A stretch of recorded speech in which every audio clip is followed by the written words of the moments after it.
Hello, টুকিটাকির নতুন একটা ভিডিওতে তোমাদের সবাইকে ওয়েলকাম। ভিডিওটা অনেক দিন আগের, তখন আমার আদর অনেকটা ছোট ছিল।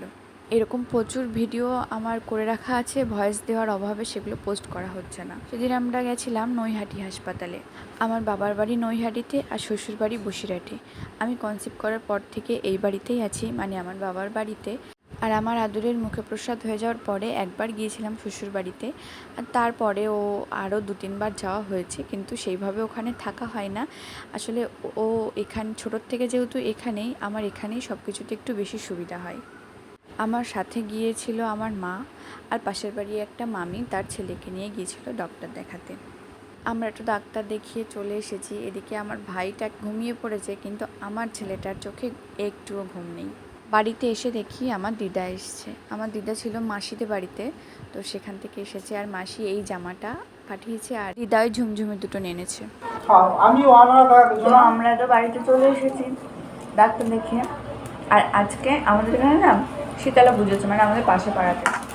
তো সেই উপলক্ষে আমাদের বাড়িতেও কামাই দেয় বলে, মানে সেদিনকে আগুন জ্বালে না, সূর্য ডোবার পরে আগুন জ্বালে। সেই জন্য আমাদের বাড়িতে রান্না হয়নি। সকালবেলা ঠান্ডা ভাত খেয়েছিলাম। পান্তা ভাতই করে সচরাচর, কিন্তু আমার যেহেতু বেবি ছোটো, পান্তা খেলে ঠান্ডা লেগে যেতে পারে, এই জন্য আমার জল দেওয়া ভাত খাইনি, আমি শুকনো খড় করে ভাতই খেয়েছি। কিন্তু কালকের ভাত আজকে রান্না হয়নি। আর এখন খাচ্ছে হচ্ছে চিড়ে, এই যে। তো চলো খেয়ে নিই। ভিডিওটা ঠিক কত দিনের পুরনো জানো? প্রায় 1 বছর।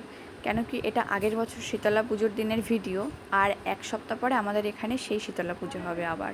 দুপুরের খাওয়া দাওয়া কমপ্লিট করে একটু রেস্টও নিয়ে নিয়েছিলাম, আর আমার আদরও কিন্তু ঘুমিয়েছিল।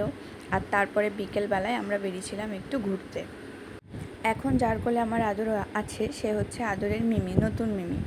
আমার বৌদি হয়, কিছুদিন আগেই বিয়ে হয়েছে। এখন অবশ্য 1 বছর হয়ে গিয়েছে, কিন্তু ভিডিওটা যে সময়কার, তখন বৌদির নতুন নতুন বিয়ে হয়েছিল। আর তারপরে ভাই একটু এগরোল এনে দিয়েছিল, তো আমি সেটাই খাচ্ছিলাম। আমি এগরোল খেতে খুব একটা ভালোবাসি না, তাও মাঝে মাঝে খেতে ভালোই লাগে। আর আমার মা ওদিকে সকাল সকাল রান্নাবান্না সেরে এসে তার আদরের সাথে গপ্প করছিল। আর এটা চলতে থাকবে রাত প্রায় 1-1:30 পর্যন্ত, কারণ তখন আদর অনেক রাত পর্যন্ত জেগে থাকতো। আর রাতে ডিনারে ছিল ডিমের তরকারি। আচ্ছা, আজকের মতন টাটা, দেখা হবে পরের কোনো ভিডিওতে।